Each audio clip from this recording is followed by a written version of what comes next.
this year I reckon just work on these little nitty gritty things. Oh, the medication's kicking in. Yeah, bro, it's strong, bro. It's good. You get that warm. Good morning. All right. Dude, how you been? Fuck. Terrible. How about you? Oh, dude, I've had a rough one too. Yeah, terrible. I think I was telling you I hurt my back. Yeah. Oh, dude, what'd you do? Like you... Look, a combination of playing games with the kids and picking them up. Bodhi has this thing where I drop him off at daycare and he loves Spider-Man. So I do this thing where I carry him by the arms and he web slings. And he's making the sound effects as I'm swinging him around. And he sings Spider-Man, the theme song to Spider-Man as I do it at daycare. Spider-Man, Spider-Man. And he does the 90s one, Radioactive Spider-Man. Anyway, it's so ridiculous because all the kids are watching me do it every morning. But anyway, old man pulled my back out. Actually, Charlie asked if I could do it for her and I was like, it's going to hurt my back. And I did that. Then I did a gym and I think that made it worse. And then I was sanding the studio room and I think I pulled it. That was the final straw. And so I spent the weekend on the couch like an old person. It sucked. Man, and I was in real bad pain. Once you hit 35, it's just like, you can just do it like that, hey? Yep. It's like, even me yesterday, like I was... Kids, man. Kids, man. Because like putting them to bed and holding them. Lifting them up, dropping them on their heads.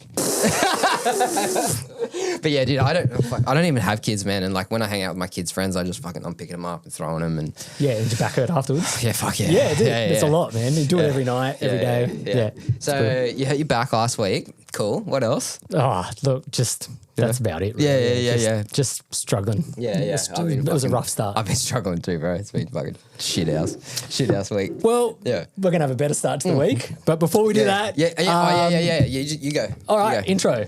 Cool. Give it to me. Welcome, audio people. Welcome. We are the Audio Boys. We are. And I'm Mitch Rose. This is Mutematic. And we are proudly bringing you this podcast from Tommirock Studios. This beautiful studio is available for people to hire if you want to do your own awesome podcasting content. You can definitely hit them up on the website link. Yeah, it's tommirock.com/podcast. Awesome. Yep. And thanks to Tommirock for letting us. Thank you for sponsoring us every week, guys. We love you. Love you. So much. Yeah. And if you're another potential sponsor catching this video, you can hit us up at audioboyspodcast@gmail.com. audioboyspodcast@gmail.com. Yeah. Yeah, cool. Yeah, because we'd love to try new stuff. We'd love to talk about your stuff, compare it to different things, try it on our projects, all of it. We've showcased a bunch of good gear on this channel and we're always keen for more. Yes. Yeah. So, what are we talking about this week? What big topics do you want to cover? The big one I had was... The world's going to shit, but we should talk about the important stuff, bro. Yeah. We want to talk about plugins? And Trump's bombing the whole world, but maybe we should talk about software. Yeah. So, I think we were talking about this before, that it's kind of never a better time to maybe getting into the world of hardware. That's an interesting point. Yeah. That is like a very interesting we point. all love getting people riled up in the hardware versus plugin debate. But I think at the moment in particular, it's never been a better time to get into hardware and like not just to spruik hardware, we use plugins. Like we just should clarify that always. We use plugins in our day-to-day as much as we use hardware. Yes. Right? Yes. We're not against plugins. It's unavoidable. Yeah. There are things that plugins can do that hardware just cannot. Yep. And there are types of plugins that do a job that hardware just doesn't do. Just quickly, tell the people about Mutematic. Oh, yeah. So a 6 plugin. So I just told you about this one. So that's a free plugin. Yep. Good, really cool one. Mutematic. Yeah, who does that one again? Soundradix. Soundradix, yeah, you've mentioned them before. Arguably one of the best plugin companies out there. Yeah. We'll get into the whole plugin thing, but Soundradix for me are top three. Top three. Yeah, what was the one that you were using? Auto Align. Yeah. What are you going to say about the Auto Align? No, I already ripped Johnny on that one. I don't have to do it again. I roasted you pretty good that time. Yeah, you got me good. So this is you fucking cunt. This is so this one's free. Yeah, it's completely free. And what you do is some like as modern recording setups evolve, things like talkback are becoming less and less part of a setup, right? Like you don't have monitoring. In higher end interfaces, you don't have monitoring, you don't have talkback, mics, you often don't have preamps, you know, like heaps of things you don't have. So that leaves certain things like talkback is a bit of an issue. What I used to do is have a little, this is probably what you do, is have a little fader and go, hey Jimmy, play better, you know, and turn it up and go, it's Mitch. But now I just have my microphone into a preamp, turned all the way up because, you know, drummers are always complaining I can never hear you.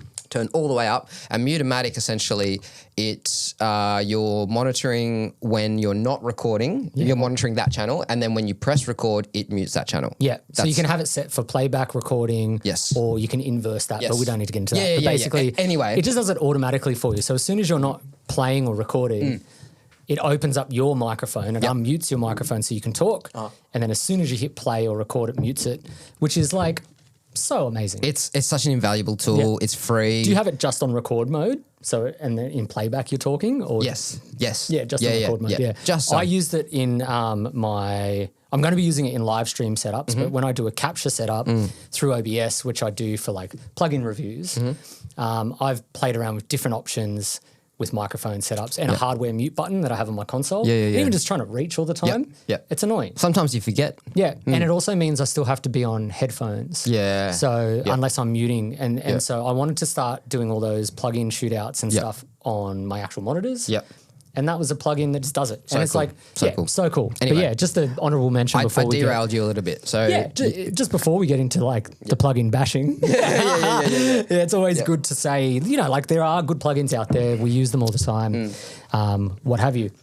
But something we've been noticing as a trend, I have in particular, is the cost of plugins is definitely going up. Definitely. And obviously for a long time, plugin companies are starting to go to subscriptions, which we can talk about as well.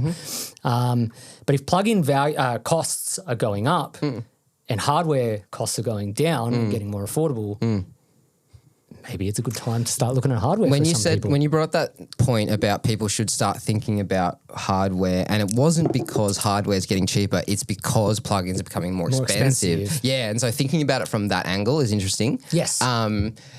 So yeah, that like, I don't know, when you said that, my mind just started going crazy because like I started thinking about my favorite plugins, how expensive they are. Then there's the subscription model thing, which is just fucking horseshit. Yes. And yeah, like you said, like like hardware's not really getting more expensive. No, it's getting cheaper. Plugins are though. Like, all right, but so before, like everyone knows how we feel about hardware. There's no point in trying to spruik hardware. No. So let's look at the plugin angle of this.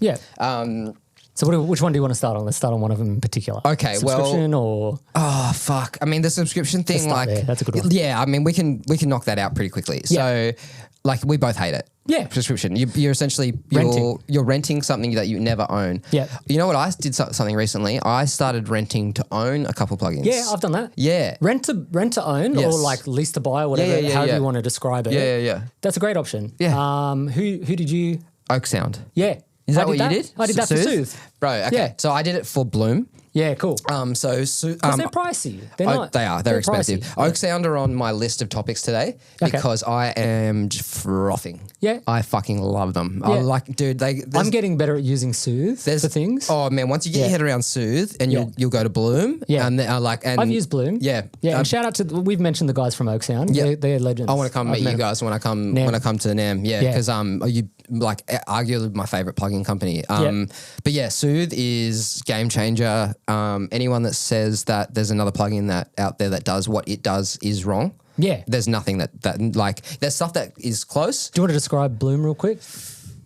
I don't know how. That's the thing. It's kind of like a restorative thing, a little bit like Soothe is, but then it does. I don't think it's like Soothe. I think it's more like Golfos. Yes. Yeah. So it's fair. like from what I understand, and I don't understand much, is that you put the plug in on and it either makes up for where you're missing or it decreases where you've got too much. Yes. Now, who decides what's too much and what's not enough? I don't know. I don't know what fucking gremlins are in there, deciding that his mids are terrible. You know what I mean? Yeah. Like who decide? Maybe I want shitloads of high end in my mix. Like that's the bit where I'm just like, but it works. Yeah, and there are controls for those. They are like, I mean, there's parameters you can set for what frequencies are affected. Yeah. But there's not like, you can't really, it's pretty take the wheel, you know? Which same as golf. We talk about this stuff often where it's like, you know, what is it really doing? Or and is it actually, when it's hard to hear it because it's really transparent, is it actually making it better or worse?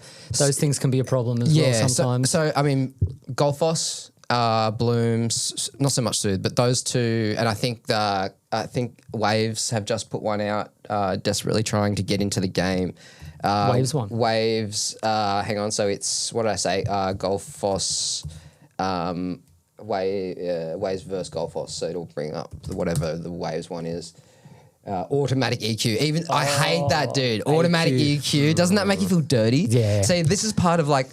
Waves vs. What is this? Waves factory equalizer. This is where they struggle with their branding a bit, I think. Because people don't want to be auto. No, and I don't want to see the word AI. No. You know what I mean? And that's not what it is. No. So they're fucking that up. Anyway, Curves Equator. Oh, yeah. Anyway. Yeah, I remember when that came out. So this is one of those ones where it's just like, you chuck it on and it EQs for you. Yeah. Now, I use these things very sparingly. I use them at the very end when I've done everything and I'm like, it's just not, you know, I just need that. And I put this on and I use it at about 10, 20%. Not this one, not the Waves one, but I use Golfos. Let's go have a look at Golfos. Golfos is expensive as fuck. Yeah. What's this one, like 250 or something like that, right? Dude, more. And it's USD too. Golfos plugin. Anyway, so this was... How much? This was one of those ones that I think I saw 300 AUD. Dude, that's... See, that is when we get into hardware territory. That's a microphone. Like you could go and buy a cool and when mic. we say hardware, we mean anything that you might need in your studio. Anything you hold in your hands. And I would argue, especially microphones, a good microphone might fix the harshness problems you're trying to solve with a plugin. Yes. Right? Yes. So this is where I think where people really misconstrue the hardware versus software debate. So we'll go on a bit of a tangent maybe on this while we're at it. Yeah. So if you have analog, like decent analog hardware, not cheap analog hardware, good mid-range even, because some of the mid-range stuff is great now. If you have a good microphone into a good preamp, into a good compressor, what that'll do sonically to things, and even maybe a good EQ. Like I love analog EQs and I don't care what people say. I will say this until the day I die. People tend to say online, oh, you know, digital EQs are so good. They've really, they're not, like they're as comparable to an analog EQ. Not true. Analog EQ doesn't have any of the harshness that you sometimes get at all. Wrong. Yeah. That's wrong. Yeah. What's wrong? They're wrong. Yeah, wrong. Oh, yeah. I think you're saying I'm wrong. No, you are right. Yeah. It's so wrong. Like, if you take any plug-in EQ, it'll get harsh once you push it hard the same way. Did I say analog? Plug-in. Any plug-in EQ will get harsh the harder you push it. Same as with plug-in compression. They have a limit to the dynamic range they can really handle, whereas in hardware, you can just push things harder.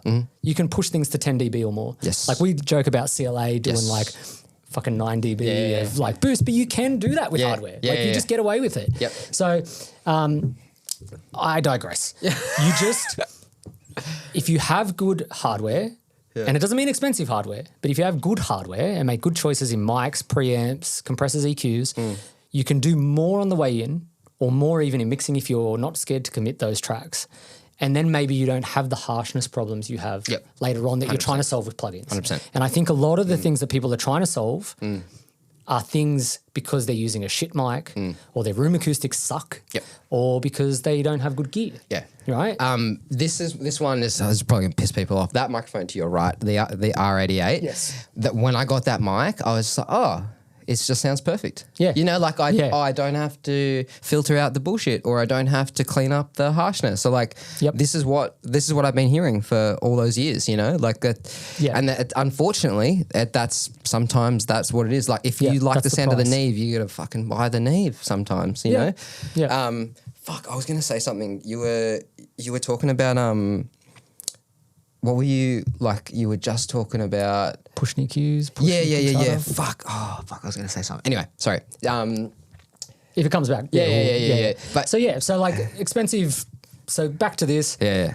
plugins are getting as expensive as a piece of hardware. It might be things that if you're constantly getting, so just to be helpful in this argument, if you're getting constant harshness in vocals and having to do Golfos and Soothe and all this stuff, maybe you need to revisit your hardware chain. 100%. Instead of buying a plugin to fix the problem, maybe look at the hardware you're using first. I was mixing a song for a guy, good composer.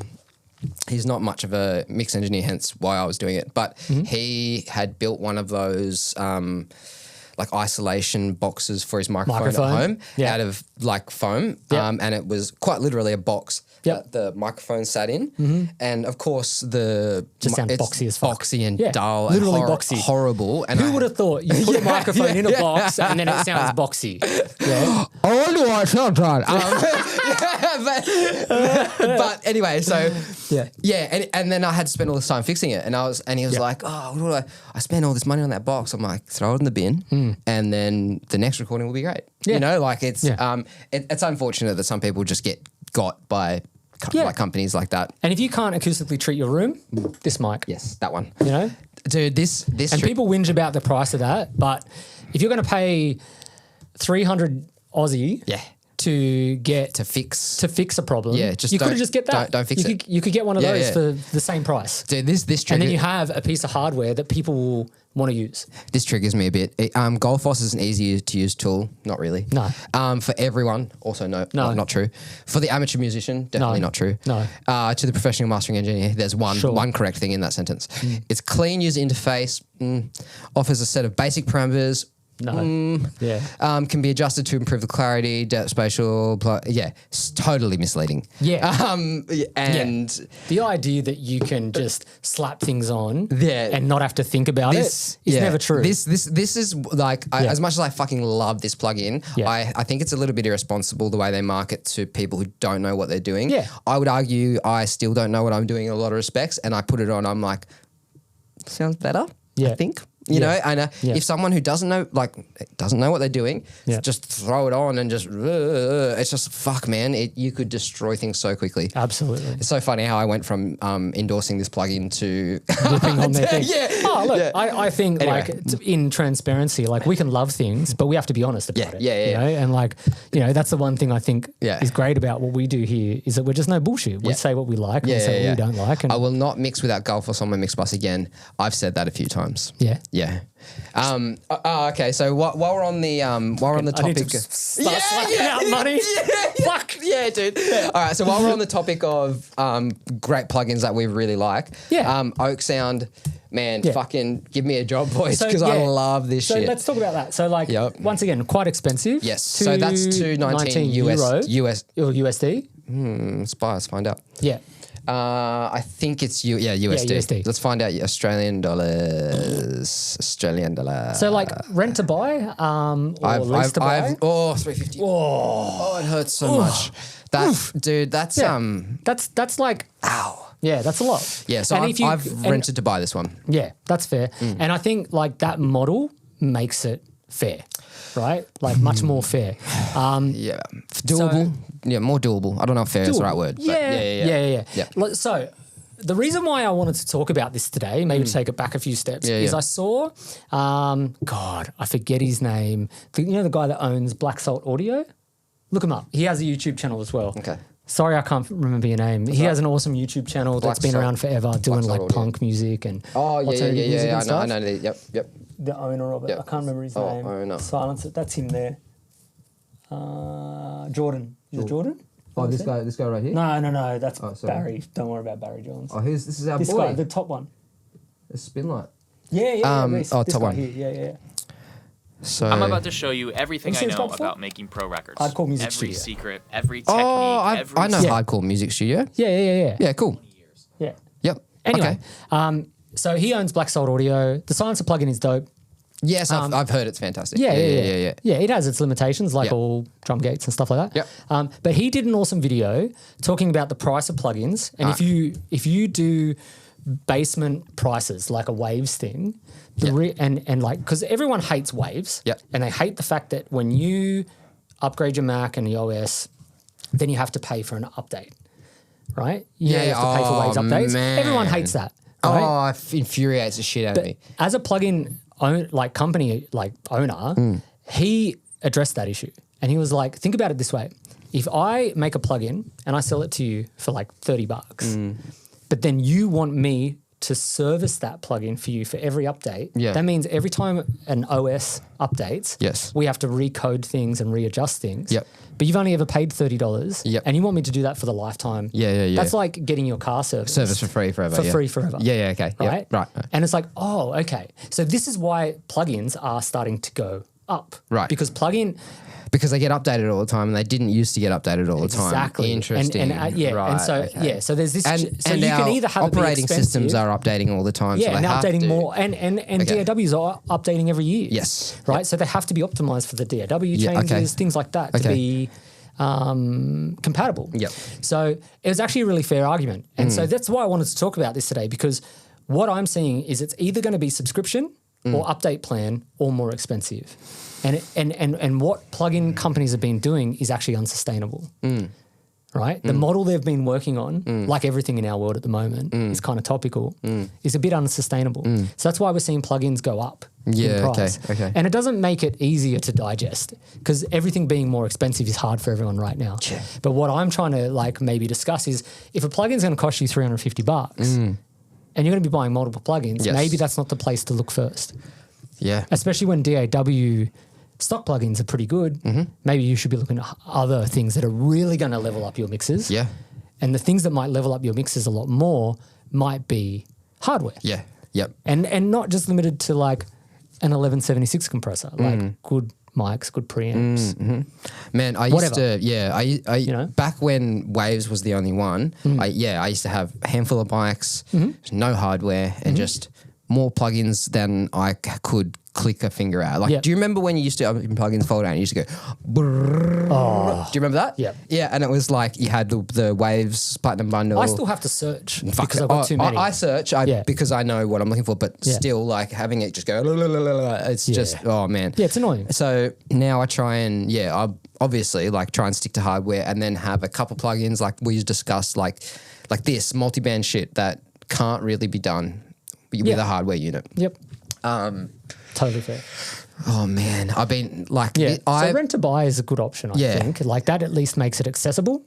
And it is kind of like a subscription almost, but you at least you end up owning it. Yeah, you own it. And you I think I said this to you a few years ago. Like I was on Slate, like everyone was. I think I did it for 3 years, and then I looked at the bill, and I was like $600, and I don't own any of it. Yeah, so let's talk about that, right? So like, if you are serious about this as a job, and this is why I dislike Slate. I used Slate while I was at uni, and I disliked it from the get go, and I've always hated the idea of subscription because financially, if you're going to do this for the rest of your life, if you're going to be in audio for the rest of your life, and you just do that bill, like we could do this really quickly. Like, what's say it's $100? Do you want to work it out? Subscription's $100 a year. Let's just do it real cheap. I don't know what Slate is now, but let's just say it's $100 a year, or 120, right? Like, well, hang on. Let's just have a quick look. What is? Let's do it real. What is it? So. US dollar, sure. Here we go. And we are not mathematicians, so this will be slow. Hang on, our plans. So we go complete access. So, all right. So month to month, annual. So 200 USD. Whoa. Yeah. A year? Yeah. Fuck. So let's just check out Plugin Alliance because that's easy. That's the other one, right? Let's say you do this for 10 years. Yearly subscription, right? And we'll just do the median between the two. Is Spark, UAD Spark. UAD Spark yearly. That's a good one, because UAD is really popular. It's really popular. So we'll just figure out the median between limited time. I'd be interested. I haven't seen their monthly subscription. How funny is it? I still laugh that they have the Spark subscription when you had to buy hardware to get access to these plugins so long ago. I don't understand. I will never understand how this company works. But anyway, okay, so $300 a year is so that's a little bit more. This one's $200 a year. We can guess this is around the 200. Yeah. So we'll go at 200. 250 USD. We said. Yeah.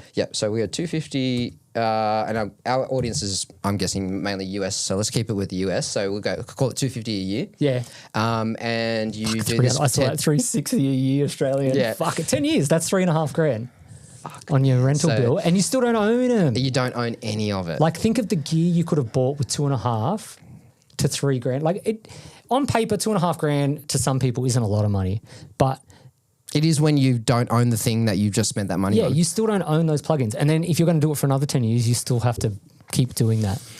Yeah, you know, and like obviously you can incur the costs, whatever, but maybe with, as I said, with stock plugins being as good as they can be, maybe the place to look first is some good hardware. Dude, you know, the other day, because good hardware solved a lot of problems for me. Fuck good mics, hell yeah. good pre's. Hell yeah. Yeah. Like they will, like I see heaps of engineers talk about harshness. Oh, I need to fix this harshness. It's like, maybe you need a different mic. Yeah. Maybe you need a better mic. Maybe you need a better pre. As much as people will get pissed off and go like, oh, it's all good for you guys. You guys got all the hardware. Like, it took ages to get here. Yeah, it's a long slog. And once like you spend so long dealing with the shit that once you get there, you're like, oh, this is it. You know, like this is what I've been waiting for this whole time. Especially number one, if you're tracking, if you're at the front end of this job and you're tracking vocal, just the like, what's the thing that people track the most? Vocals, maybe some guitars. You need one good pre, maybe two. Yeah. That's not a lot of money. No. One good pre, some good mics, invest there. Yeah. A good pre will shave off transients a little bit, and you get a little bit of saturation, a little bit of compression for free almost. Yep. You push it back through it too. Yeah. And you just get that immediate tonality, right? It's just a no-brainer, and it's cheaper than buying plugins, and it's easier than trying to fix it in the mix. Okay, just quickly, you've got $1,000, mic and a pre. Easy. I know your answer already. Yeah, DIY RE73 pre. Yep. The Neve that DIY redo. Yep. Fucking $400 US. And? Done. Mic. Yep. That's tricky. Is it? 7B? Yeah. Yeah. There you go. I knew your answers already. Yeah. Neumann U86.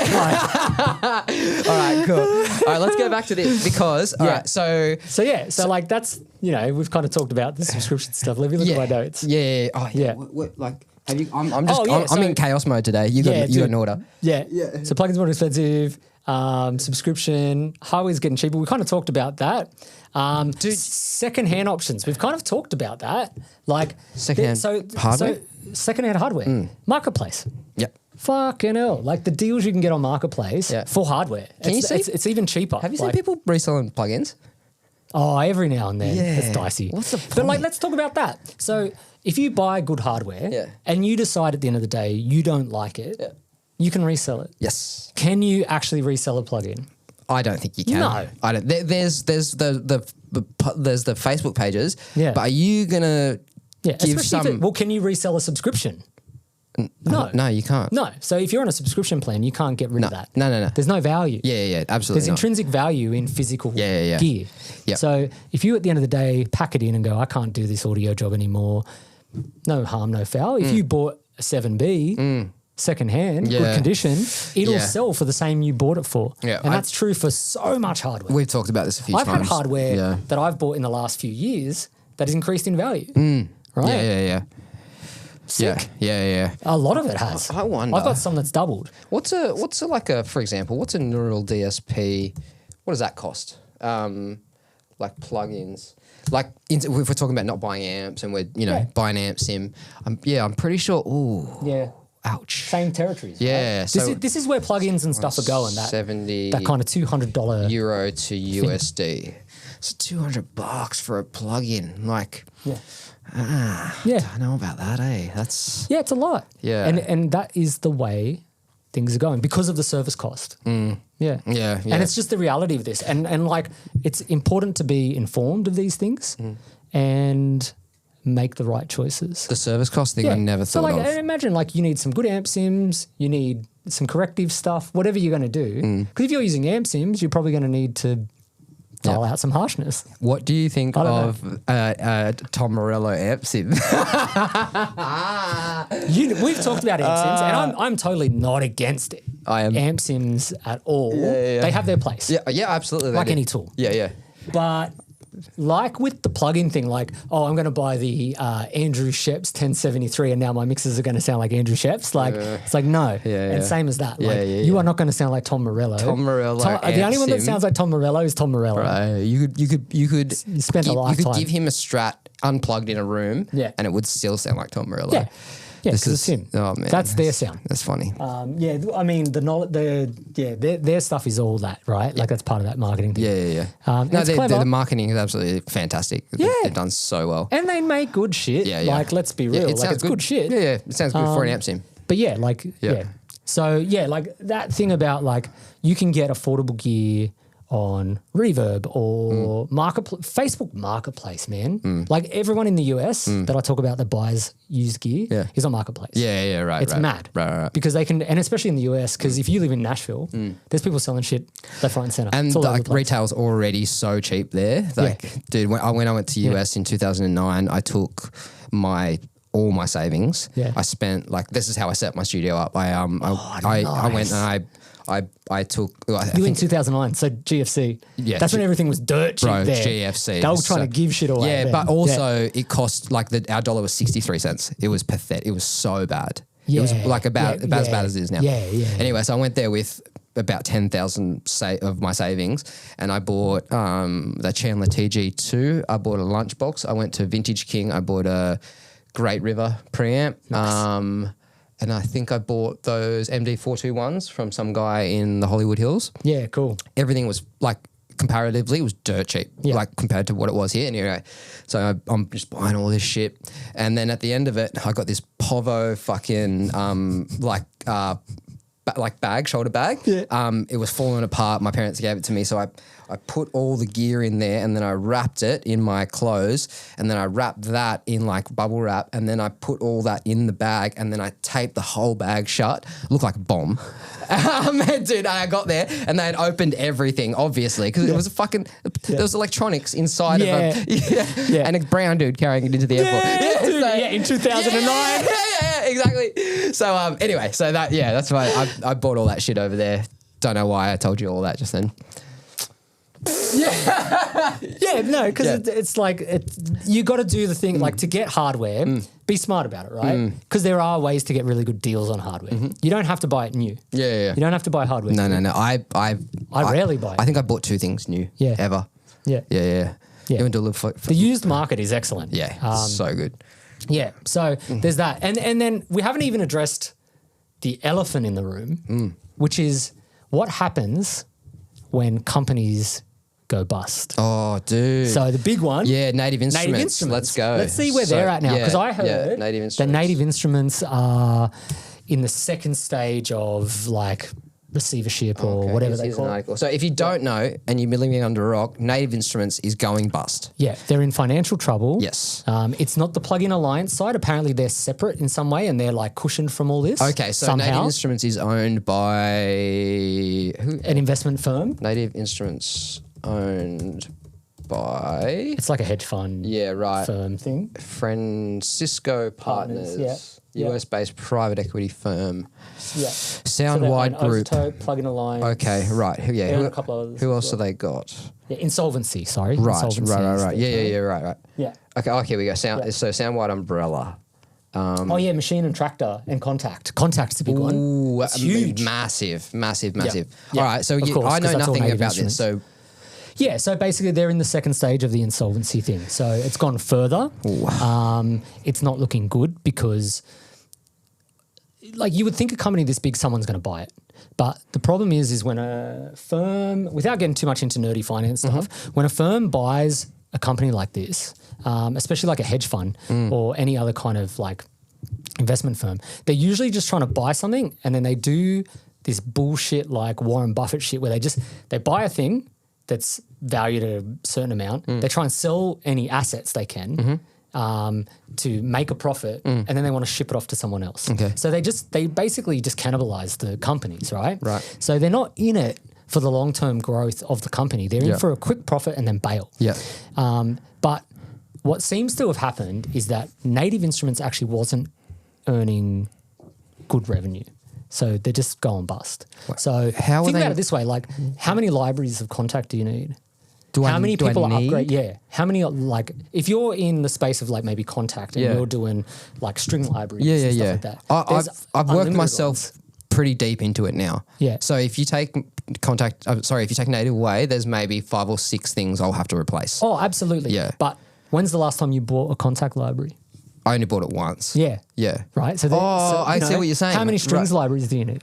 You know? Oh, yeah. You know, like, okay. so like, even though like they're going to update this software, like we all need to update our Cubase or our Pro Tools or whatever. But how often do you need to update? I'm not doing it. I'm like, and it's expensive. Like, I think I'm on Contact 7. Yeah. Or like something like Native Instruments 7 or something. And same as Isotope, right? They're up to 11. Yeah. Like I think Ozone and all that. I've done all that of those once. corrective ones. Yeah.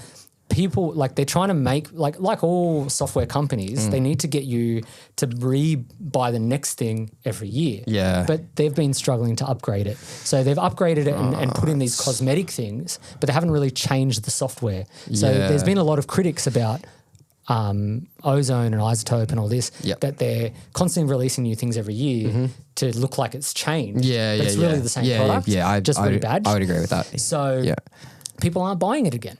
Yeah. And it's that thing where like, you know, the market talks. And so if people aren't buying it, they don't need it. They need the product, but they don't need to upgrade it. Wow. So they're struggling. Dude. And then if they've gone in and if this firm has gone in and bought out, if you do that thing where you rapid expand and keep buying other assets, it's a quick way to go bust if you're not making any profit. Yeah, wow. So they're in insolvency. It's pretty bad unless someone swoops in and buys it. Native Instruments will more than likely carry on in some capacity. Yeah.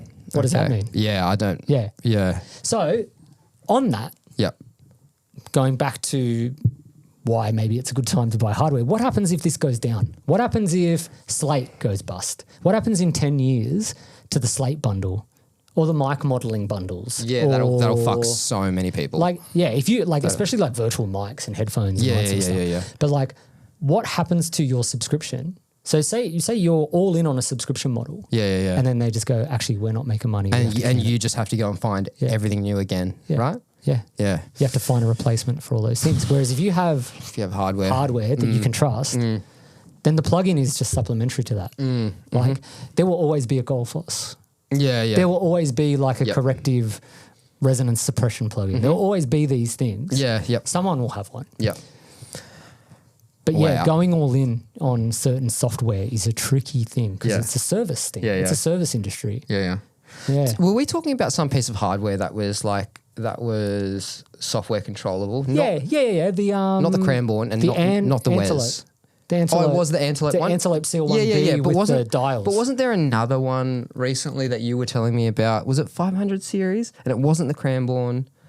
Does that ring a bell? Yeah, we might have been talking about the software control. Like, what happens with the hardware, software control for those things? Software control. I swear there was like... There was. In a recent podcast we briefly touched on it. Right. Yeah, I can't remember the exact thing. Right, but we were kind of talking about the modeling stuff and all that. Yeah, because it gets tricky, right? Like if you've got... like the Cranbourne, maybe because we're talking about Cranbourne and it's recallable stuff. So like, it's one thing. Is it SSL? Hang on. Did Davey? It's not SSL, is it? No, it wasn't that. Not that new channel strips, is it? No. Nah. Okay. No. It wasn't. Right. It wasn't that. Okay. Yeah. Never mind. Yeah, but it is a thing. If it's software controlled, is it future proof? Still, like the Cranbourne stuff, like. Because it's still all analog, you're safe, right? Yep. And those things have onboard storage for presets and things like that. So if the software goes down, you're still safe. Yep. Yeah. So I don't know. Like that's kind of my take on a lot of this stuff. Like I think that I don't know. Like, what do you think? Do you think? No, I agree 100%. And looking at the prices of all this shit, like I'm just trying to think like what are the plugins that I use the most. A bunch of them are plugin alliance. So like Metric AB, I use tons of that. I use I used to use the Marg plugin before I got the hardware. Bro, those two compared to each other, it's not even close. Yeah. Me and Lachlan laugh about it all the time because we'll make the same settings on the suit and it's not even close. Yeah. Just a couple of things I can't afford, like the Shadow Hills mastering compressor. I really like that. Yep. Yep. Yeah, I mean, The main ones are these big ones, these big expensive ones these ones that I use a lot. Soothe. Did you see Soothe 3 got leaked? No. Someone leaked Soothe. Didn't leak the plugin, but someone leaked a photo of it that it's out or that it's coming out. Looks up. Yeah, here we go. Someone's broken an NDA. Soothe 3. Oh. So, yeah. Look, it looks different, hey? Yeah. Yeah. So, hang on. Let's go back to Soothe 2. Transparent. Looks like that. Mean? Transparent. Maybe we should reach out to Oak Sound. Yes. Fellas. Yeah. Show us it. I'll hit up Alexi. Please. Yep. If you're watching Alexi, I'm coming for you, bro. Yeah. Hell yeah, man. Cool. Sick. All right. That's one to look out for. Yeah, I'm going to have to buy that again. Just as hardware. So good. At least they offer the upgrade, right? Like they... Do they? Yeah, I'm pretty sure. Yeah, there you go. $90. So... Yeah. That's all right. Yeah, I can deal with that. Once again, going back to that, these companies need to do so much either to create the new plugin, all the R&D for a new version of it. Yes. And then to have it compatible against all systems. Most of us are using Mac. I can't complain about it being slow and crashing and then not pay for the upgrades. Yeah. It's just... Imagine for Windows systems. What a nightmare. I refuse to imagine anything Windows. I will not. I used to be a Windows user. Oh, dude. It's a fucking I bailed from that on the right time. So much. Yeah. Oh, man. Yeah, they're going through hell. Yeah. So just remember, you don't own software. Software owns you. Yeah. And and Mac does its own things to make things obsolete. Everything is fighting against you when it comes to software. There is a time limit. You know? And let's be fair. Hardware has a time limit too. Yeah. It has service costs. Yeah. Everything does. Nothing's perfect. No. But if you choose the right gear, it should last you a very long time. This idea that gear hardware breaks or needs lots of service, it doesn't. You've fixed one thing for me, two maybe? I did your distresses. Yeah. And that was a little easy known thing that's pretty easy to do. But I got a lot of stuff and you've maybe fixed one or two things. And I calibrated your JLMs. Yeah. Hell yeah. There's not a lot of stuff that you need serviced all the time, for sure. Consoles are another story, but just don't talk to me about consoles. Yeah. Did you see that Neve that got sold on Facebook the other day? Nah. Yeah, there's one up there. Yeah. What has your list? Show me. I think we're done. Yeah, really? Hang on. Let's have a look. Oh, shit. You know what? Let's go. This is my last point. This is my last point. Let's look at some stuff. Anyway, finding unique hardware can make your sound unique, your own sound. So the cool thing about hardware, a plugin everyone can have. Everyone can have a plugin. Okay, I hear what you're saying. Yep. But we've kind of touched on this before. If you buy interesting bits of hardware, and I'm seeing this become more popular in the YouTube space, there's a bunch of YouTube producer guys that are buying obscure things. Yep. And then you're going to have your own sound. Yeah. I love that. Yeah. Fuck yeah. Especially for indie music, certain genres. Yeah. That's the shit. Fucking Lachlan. Loves it. Big props to Lachlan. Yeah. And it's a ballsy move because you're trying to step outside the boundary. It's a bit of that Steve Albini approach. Steve Albini did his own thing and you can love him or hate him and or hate his records.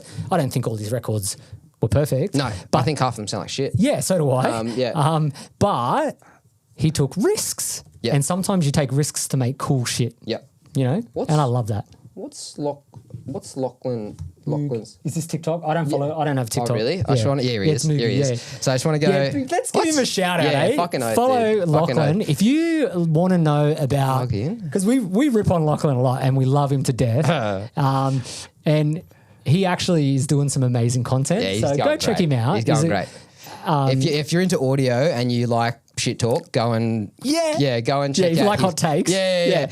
Lachlan and I are both big fans of Greasy Will. Yeah. Dude, so but Lachlan loves this weird shit. He likes these I gave him props on that. These little weird and again we argue all the time. I wouldn't buy the things that he chooses to buy, but that's what makes his shit cool. Yeah, and he's finding his sound. Look at this weird this weird. I don't know what that is. No, that's the Oxava? Is it No, the cab. Oh, the cab. Yeah. I gave him a little a rotary speaker thing that he's going to make into a here it is. Oh yeah. This is an old speaker that he made into a sub kick.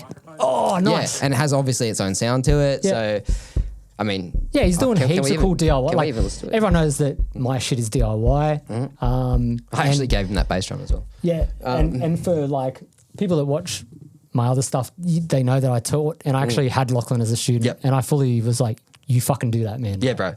Not taking credit for it. That's all him. He did this really cool thing for a while where he was making the telephone microphones.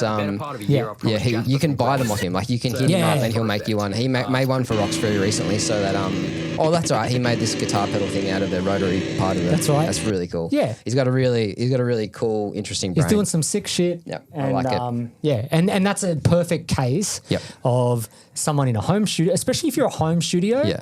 But if you're anyone in production, you need to be finding your niche and what you're good at and why people should come to you. Yeah. Right. And so if you have your own gear, and I think this is, I do this too. Yep. There's certain gear I have and certain stuff that I want to have available for artists that caters to a certain 100%. kind of sound. 100%. Yeah. You know? Yeah. And he like, he's always buying this weird shit and doing weird, like he's fucking singing into a harmonica microphone. Yeah. But it's its own thing. It's very specific and no one in Nui is doing anything like it. And very soon he's going to have his own niche and he's going to have his own clientele that don't want to go anywhere else. Absolutely. Because it's fucking unique. Because he's doing sick stuff. Hell yeah. Fuck yeah, man. And that's what this is about, right? Like you find what you're passionate about and you find the people that are also passionate about it. Yep. And then you'll make cool shit. Got a lot of love and time for Lachlan. Yep. Shout out to you, Lockie. Lachlan. Sorry. Should we wrap it? Yeah, I think that's it. Good one. Dude. Fuck yeah. Love you, bro. Fuck yeah. Oh, my back.